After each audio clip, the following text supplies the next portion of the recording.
اور لگاتار یہ تصور کیا جائے کہ اللہ کی رحمت برس رہی ہے، دل میں سما رہی ہے، دل اللہ اللہ اللہ کر رہا ہے۔ اب مراقبہ کریں۔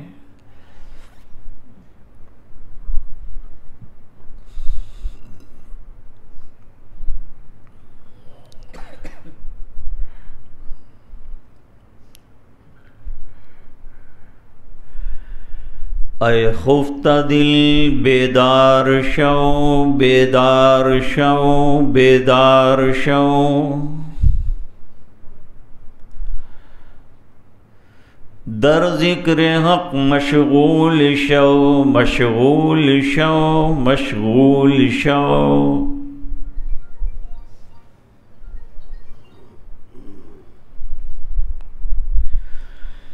عزیزو دوستو یارو یہ دنیا دار فانی ہے،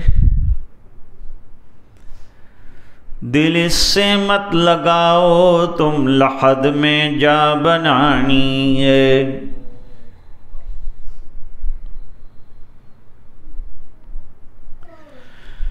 تو آیا بحر طاعت پھنسا لذات دنیا میں،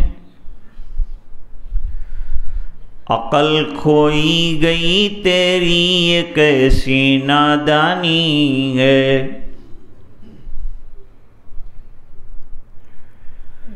تو روزے رکھ نمازیں پڑھ خدا کو یاد کر ہر دم، کہ یہ نیکی تجھے ایک دن کام آنی ہے۔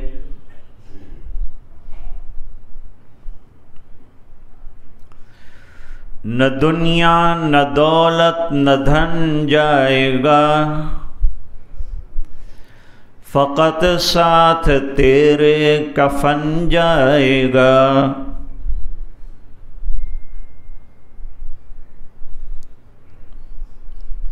جب مراقبہ کریں تو یہ سوچنا چاہیے کہ کہاں گیا تو میں نے آنکھیں بند کی، ایک دن ایسا آئے گا کہ میں بے اختیار ہو جاؤں گا۔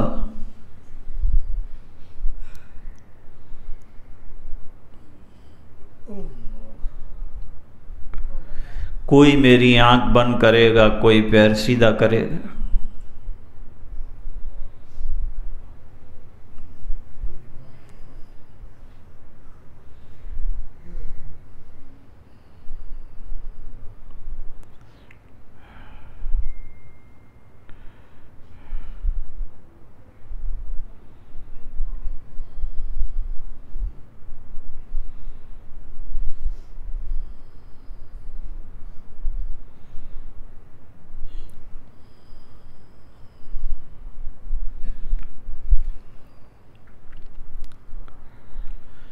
لا الہ الا اللہ محمد رسول اللہ صلی اللہ علیہ وسلم۔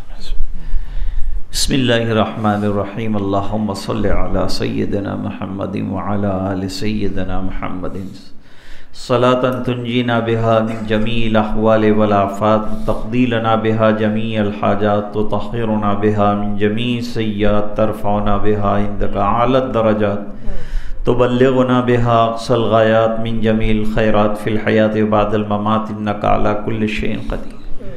اللہم لا سہل الا ما جعلته سہلا وانت تجعل الحزن سہلا اذا شئت، لان تیسیر کل عسیر علیک یسیر، سہل یا الہی کل صعب بحرمت سید الابرار سہل۔ اللہم انا نعوذ بک من جہد البلاء ودرک الشقاء وسوء القضاء وشماتۃ الاعداء۔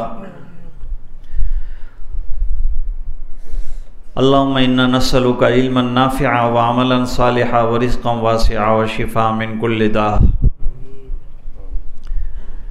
اللہم ان قلوبنا ونواصینا وجوارحنا بیدک لم تملکنا منها شیئا، فاذا فعلت ذلك بنا فکن انت ولینا واہدنا الى سواء السبیل۔ اللہم آت نفوسنا تقواها وزکها انت خیر من زکاها انت ولیها مولاها۔ یا مقلب القلوب ثبت قلوبنا علی دینک، یا مصرف القلوب صرف قلوبنا الی طاعتک۔ اے الہ العالمین ہمارے گناہوں کو معاف فرما، اے اللہ کوتاہیوں سے درگزر فرما، اے اللہ اپنا فضل اور کرم شامل حال فرما، رحم کے، کرم کے، عافیت کے، خیر کے فیصلے فرما۔ اے اللہ ہمارے ظاہر اور باطن کی اصلاح فرما۔ اے اللہ ہمارے دل کے بگاڑ دور فرما۔ اے اللہ دل کی کدورتوں کو دور فرما، دل کے اندھیروں کو دور فرما، دل کی سیاہیوں کو دور فرما۔ اے اللہ ہمارے دل کو نور معرفت سے منور فرما، مشائخ کے فیض کو اس میں اللہ جاری فرما، سلسلوں کے فیض عطا فرما۔ اے اللہ ہمیں محروم نہ فرما، ہمارے دلوں کو جاری فرما۔ اے اللہ لسان ذاکر عطا فرما، قلب شاکر عطا فرما، جسم تیرے احکام پر ناظر عطا فرما۔ اے الہ العالمین جو وبا ہے اس سے پوری دنیا کی حفاظت فرما، تمام مسلمانوں کو امن و امان عطا فرما، جو بیمار ہیں انہیں شفا عطا فرما، جو دنیا سے تشریف لے گئے اعلی علیین میں بہترین مقام عطا فرما، جنت الفردوس عطا فرما، ان کی قبروں کو نور سے منور فرما، عافیت نصیب فرما، اپنی رضائے دائمی عطا فرما۔ اے الہ العالمین پریشانوں کی پریشانیاں دور فرما، جو گھروں میں پریشانیاں ہیں وہ دور فرما، جو اس ازدواجی زندگی میں پریشانیاں ہیں وہ دور فرما۔ اے اللہ اولاد میں جو پریشانیاں ہیں وہ دور فرما۔ اے اللہ اولاد کو فرما بردار نیک صالح بنا۔ اے اللہ ہم سب کو نمازی بنا، دیندار بنا، 5 وقتہ نمازوں کی توفیق عطا فرما۔ اے الہ العالمین ذاکرانہ اور شاکرانہ زندگی عطا فرما، تیری یادوں بھری زندگی عطا فرما۔